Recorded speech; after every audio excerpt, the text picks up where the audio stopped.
So I saw this Olight magnetic battery charger come out recently, and it's not even quite out yet, but the idea is you can charge any size battery, you know, be it 16340, 10440, 26650. You just put one, you know, the positive on the positive, the negative on the negative, and charge away. So I was thinking that's a great idea. It's really convenient, and I thought maybe I would get 2 or 3 of them. And then I was thinking about the cost. And so today I'm going to show you guys how you can make 3 of these for less than the cost of buying one of them. Alright, let's get started. Hello again everybody on YouTube. This is David again, back with another video. Today I'm going to show you how to make your own Olight style magnetic lithium USB charger. So this is for charging your lithium batteries, 18650s, 26650s, 14500s, etc., etc. For this project, what's needed is a USB charging module, and these are, last I checked, they were 50 cents a piece if you buy 10 of them, 10 for $5 shipped. And then you need the magnets, and the magnets are about 10 cents a piece. The wire, you can use any old 20 gauge wire, but I bought some wire that was a little bit more premium for this particular thing so I could make it kind of the way I wanted it. But any 20 gauge wire will work, but this is some softer, sort of really low resistance type wire. That's about all I need. Well, you need the solder gun and the solder, and I use really thin solder. Even if you don't have a solder gun, you can still kind of piece this thing together without soldering it, and it will work, but you know, it would be hard to keep it. You could sort of twist it on there, but it's about far less than ideal, but you could still get the idea of how it works and sort of do it anyways. And then a little bit of electrical tape I used too, a little bit of electrical tape.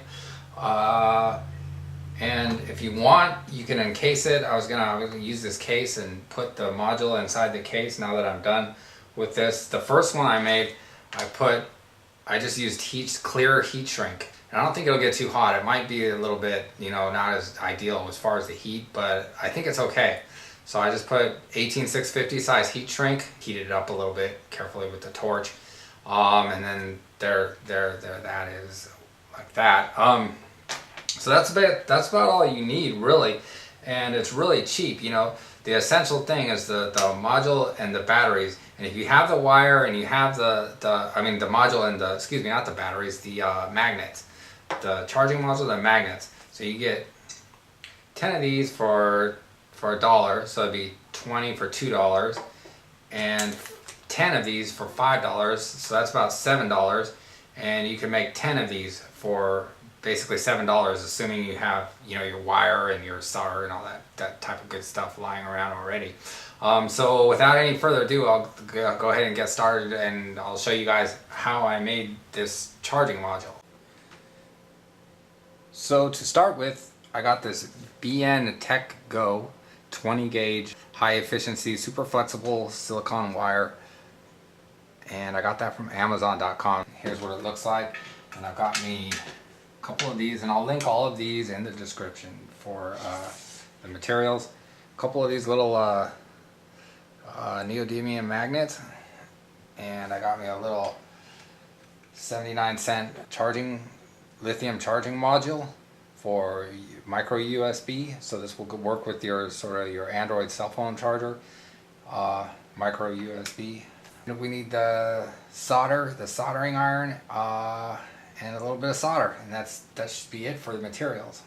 Now looking at the charging module real quick, we can see that we have 2 each of the contact points for the leads to run out to the plus and minus of the battery. So we can charge up to 2 batteries at a time with this module. Now this isn't a particularly smart module. It's just going to give out, I think, about 1 amp, regardless if I'm charging 1 or 2 batteries. So I'm going to go ahead and do the 1 each and give it hopefully 500 milliamps each on each channel. Then on the other side we have, you know, the micro USB input, and we also have 2 more contact points if you wanted to maybe add a straight up USB stick and go ahead and solder something like that on there. But for me, for now, I'm just going to stick with the Android phone charger that's included onto the module. So now I've cut 4 equal lengths of the 2 each of the black and the red wires.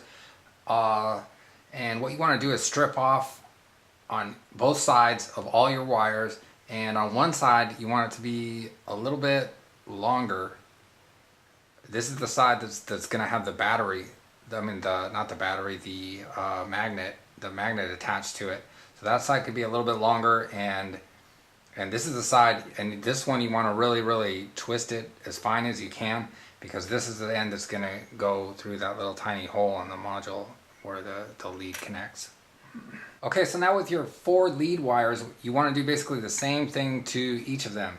And you want to take the longer end on each of them and fold it over in half, and then go ahead and fold it over in half again.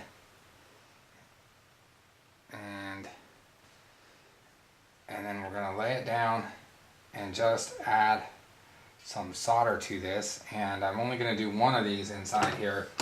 So we don't want to do any of this type of solder stuff without proper ventilation or outdoors in the garage. But for the sake of the video, I'm going to do just one right here, and the rest of them are going out into the garage. So you just add, just gotta heat that a little bit. And this is just like the 3rd time I've ever soldered in my life ever, so you guys please forgive me. Alright, I'll just go ahead and add, and basically all I'm doing here is making a blob, which is the technical term for what I'm doing.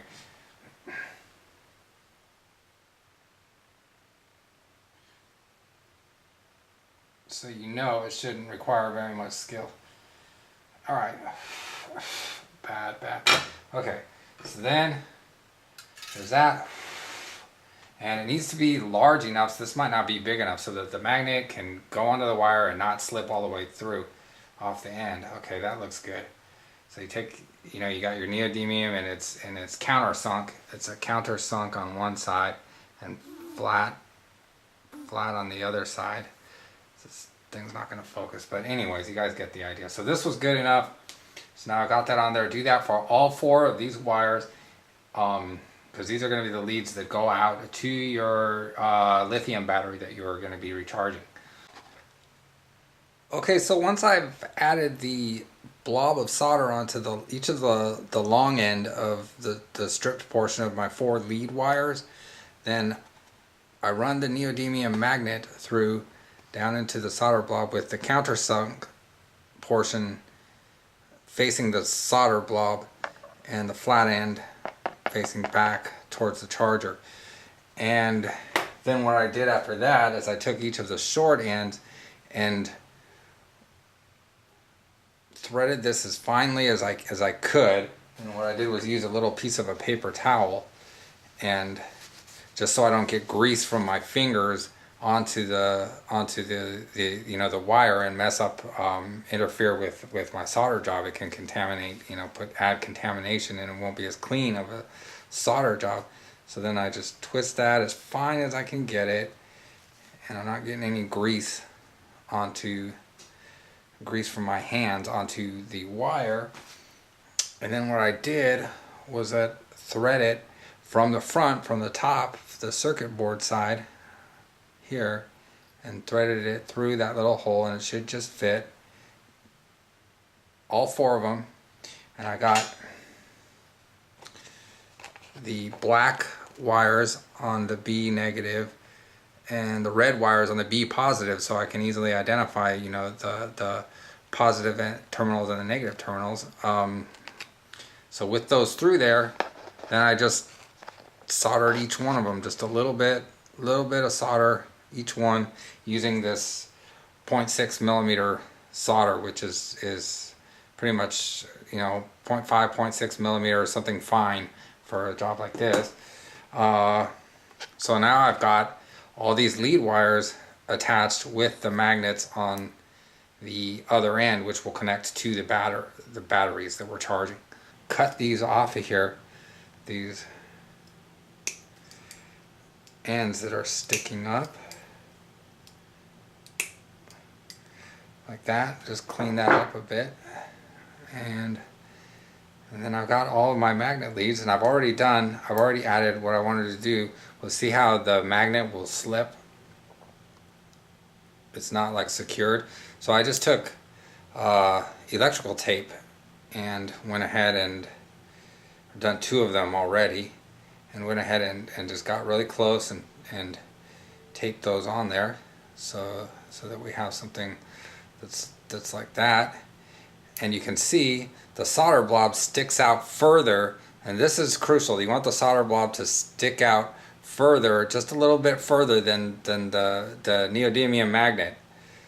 So like these ones are too far, so I'm gonna have to take like a Dremel or something, or snips, and cut those back so that they just barely stick out, so that when they barely stick out and you stick the magnet on there, then the lead can make direct contact, not just the magnet, but the wire itself can make direct contact with the terminals on the battery. So like I said, this one sticks out a little bit too far, and it won't make very good contact.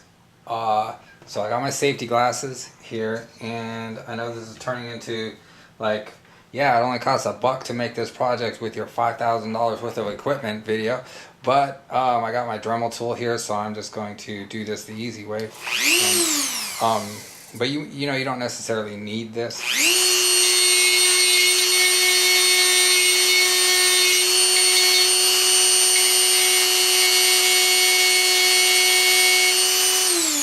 There. So then that should have a little bit more flush contact. And I would wrap that up with tape, and then we'll just, I'll wrap the other 2 of these with tape, and then we'll come back and check out and see how the charging works. I decided to use some of this stuff. This is Instamorph moldable plastic, and you don't have to use this. The tape works just fine, but since I had it on hand, I thought I would give it a try. It might make it a little bit nicer, and this is what I came up with. And what you do basically is, if you find this, you buy this stuff off Amazon, Instamorph, and then you heat it up in water, and take a little bit.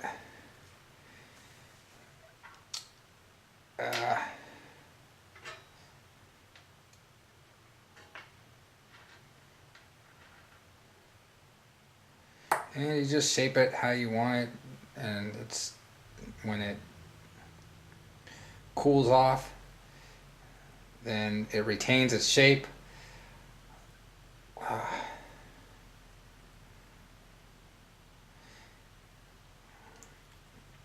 And this stuff's pretty non-hazardous. It's basically what it is the same stuff that you get with the temporary false teeth. If you need to, like, you lose a tooth, and then they sell that temporary false tooth stuff. So, you know, it's like medical grade type of material. It doesn't hurt your body. And this is basically, it's the same thing as this stuff right here, only this stuff's a lot cheaper than that stuff. So it's alright. So I'm just shaping this on here, trying to make it look a little bit like the other one looks. So I can have something at least looks a little bit decent here. It's not really my main objective to have it look all that nice. I just want to be able to charge my batteries when, you know, without having to rig up the correct size for the 26650 versus, say, the 14500. And using the Instamorph, I ended up getting this versus this. So I don't know, it's just a little bit of a different look to it. And then these little magnets they got a lot of pull, so they can snap together and break actually if you're not careful. So this is a little bit more insurance that, you know, they're not going to do that.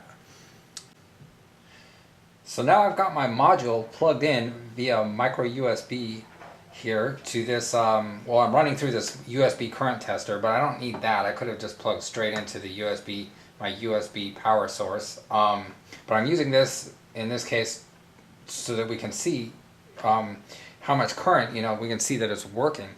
And my 2 test subjects here are LG HE2s, And then I got the negative terminal and the positive terminal here. And the light turns red for charging, and we can see that we've got 1 amp going through my battery here. And what happens is this little module, what I've seen is it just goes full blast, 1 amp. It just gives you 1 amp all the time. So I can do 2 batteries, but they're going to be getting 500 milliamps each. So if I had smaller batteries, if I wanted to charge, say, 14500 batteries, then, see, negative and positive. See, now it's just still charging 1 amp, and if I take the first one off, disconnect it, then it's still charging 1 amp, but the 1 amp obviously would be going through this battery now. And if I do this like that, then the 1 amp is shared between the two, with giving you about 500 milliamps each, up until the point where this charging module will switch to constant voltage mode. Because right now it's just giving 1 amp, but when it gets closer to 4.2 volts, then it will switch to only supplying 4.2 volts at lower milliamps, like say 100, 200 milliamps or something like that, until it caps off at 4.2 volts. I'm happy with the results, and I wouldn't have did this if it wasn't worth my while, so I actually picked up about 5 of these little modules. I have to see, maybe it was more than that, but when I got them, I think they were 79 cents each, and I don't know, the prices can fluctuate. Maybe you can get them for like 50 cents each. And then I bought this wire from Amazon, the wire I showed you, and it was a little bit expensive, but I wanted to get like soft feeling wire. You can use any kind of 20 gauge, but 20 gauge wire, something will work. It doesn't need to be like the wire that I got. And then these little neodymium magnets are really, really cheap. So if you get a little of each, a few of the magnets, a few of the chargers, you got the wire, and you know how to do a little bit of soldering, you can make up a whole handful of these things in a couple hours. It wasn't hard. The hardest thing about this project was filming it on the video as opposed to actually setting it up itself. Thank you guys for watching. I'm glad my project turned out all right, and I'll be back with more videos for you guys. Thanks again. Have a great time.